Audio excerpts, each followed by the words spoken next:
in the summer, it started to get very bad. My father's friend, some of them got picked up in the street for no reason, and they deport you. And then some camp, we don't even know sometimes where they are. For what reason? There's no reason. They pick you up. And my father, in 1931, became a German citizen. Born in Poland, become a German citizen at that time was very, very rare. You have to do a lot of good things. So he had a good name in town and very well liked. But it didn't help him when in 1933, because if you are a Polish citizen, you could go to the Polish consul and be some kind of protection. We didn't have it no more because we became German. So now we are under mercy of the German government. We have nowhere to go. And Hitler is in power now. And my parents became very nervous, and they have to do something. There's no way we could go on living anymore there. It's too dangerous. They could pick us up for no reason in the street, in the house. They have your name, you're registered with the police station. You know, they know where the Jews are. They have the list, or from the temple. So my father made a very wise decision that I'm very grateful, that he decided he must leave Germany if we cannot continue staying there no more. And one day he decided by himself he will go to France and try to see what we could do for the family, what he could do. He took some money with him, he had to, you know.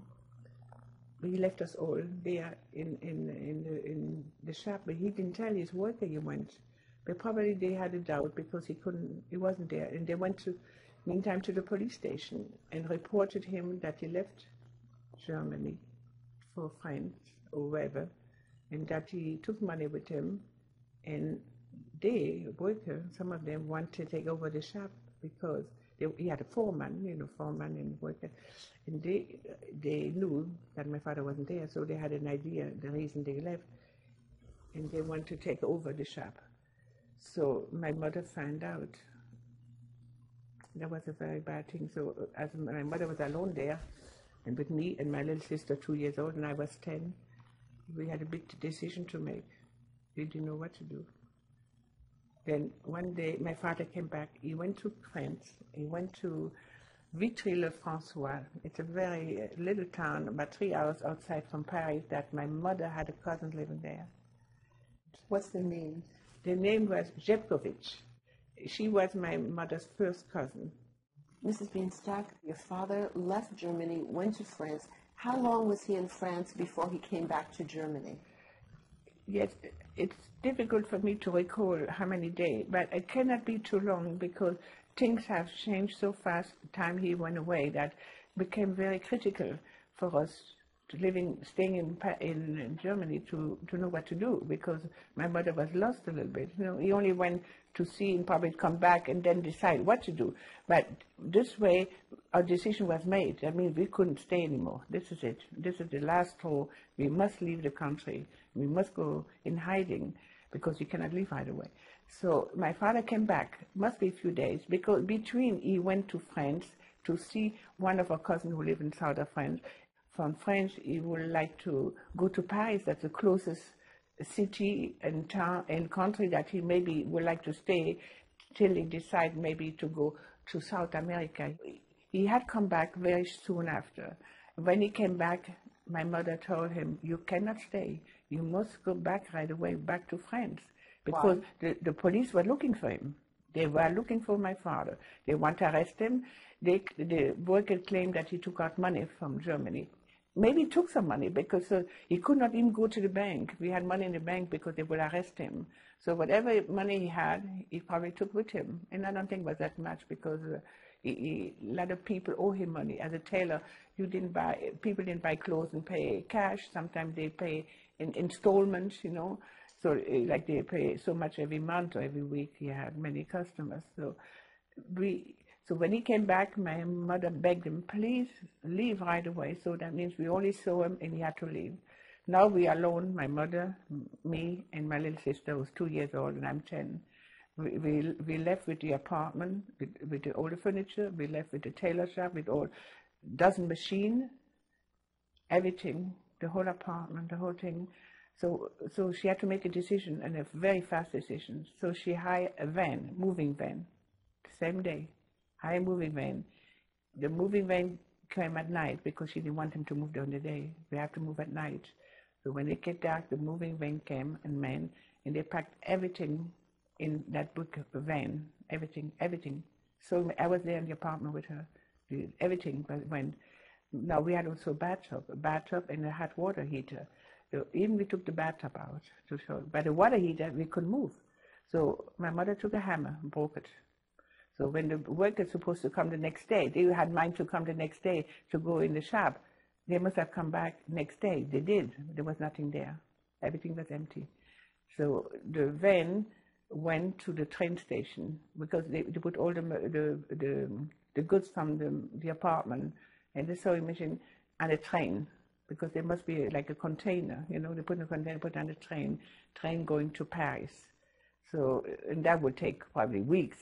We didn't need it anyway, because now we have nowhere to go, we have nowhere to live, and we have nothing.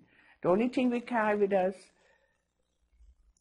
the silver chandelier, we saved that silver chandelier. It's very important.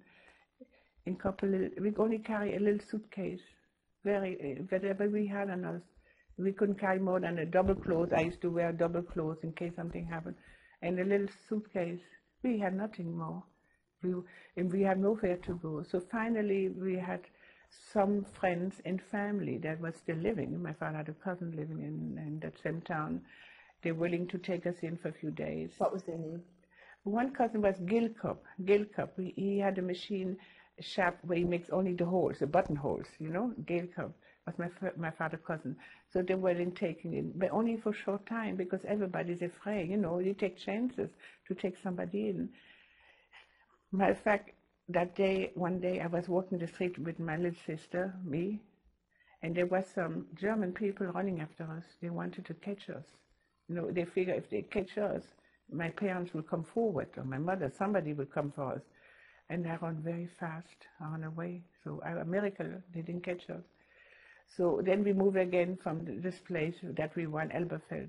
Then we went to the next town, Barmen, B-R-M-E-N, that's next town.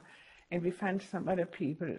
We only stay for one reason, to wait for someone, to smuggler, to take us over the border from Germany to Belgium. Who arranged that?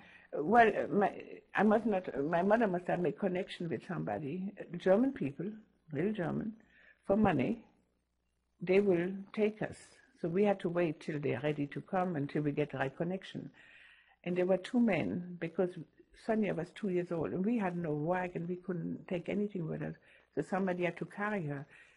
So we took a train one day, they came, and my mother didn't have too much money either with her, because you see, everything is stopped, no way we could get any money.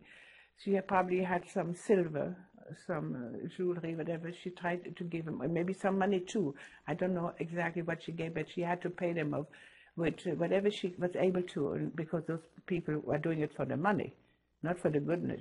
So we paid them off, and we were lucky. They could have turned us in easy. They could have taken the money and take us into the German hands again. So we took the train from Elberfeld. I do not recall, it must have been during the daytime, because the train, we have to take certain hour that the train runs. And finally they came with us to the border, not before the border for Belgium. We have to stop before the border, because you cannot go in the train, go over the border. You need paper, and we couldn't take that chance. So we get off the train, the men were with us, and they would make us walking for miles and miles to forests, farms, land, trees, bushes, for miles and miles. And Sonia couldn't walk, so one of the men had to carry her. And for hours and hours, we were exhausted. Of course, I was young, and I didn't realize so much the tragedy then later on in life. As we came over to the border, before the border, the men left us, my mother paid, and they had to go back to Germany, of course. Did you have any papers on you? Well, I didn't have any paper. Maybe my mother had some paper, but very little, because it's like everything was going very, very fast. Maybe, like, see, in bank books we didn't have. We couldn't even carry, I don't know, because it was such a tragedy we had to run. So very little papers that I found. Maybe birth certificate of my parents, or the marriage license I found from my parents as a paper. Very little, nothing, nothing more than that. The money whatever we had, we took. I don't think it was the money my father had. He was well-to-do at that time, but we came out with almost nothing. And then we came to France, to Belgium again, and we are lost. We have no money even. We cannot, first of all, we didn't have the Belgian franc, I think, what the money is we didn't have, and we had to hire a taxi, because we can only go by taxi, because we had no other way. We have no money, we don't know where to go, what to do, and we had a little child, so we're looking for a taxi. We asked for many taxis to take us to south of near Vitry-le-François. Finally, one is willing to go. So my mother promised, please, when you get there, we pay you, because she couldn't pay him in advance. This is a long, long trip. It takes the whole night, and some of the taxi driver didn't want to take a chance, take us there and not get paid. We promised, and he probably had a little heart, so he took us in. Finally, we went in a taxi, and we rode down all night. We came in the morning to Vitry-le-François. That's where my mother's cousin lived. They also only came in 1931 from Poland, so they were with 6 children, quite, I would say, in the poor. They had a railroad apartment. I never forget one, no bathroom. I think the toilet someplace, maybe outside. And I came from a really comfortable home, bathroom, every toilet and everything. And I, as a little girl, was very disappointed, very sad. I couldn't understand French. They all speak French to me. I speak German. She don't understand me. I don't understand her. I keep saying, she must be talking about me, She saw maybe bad words, because I couldn't. And we couldn't, she had a girl, my cousin, that was about my age, a year or two older, but I couldn't get along because I was so unhappy. It was a tragic for me for a child to take away and give her that surrounding. And I stayed there many weeks.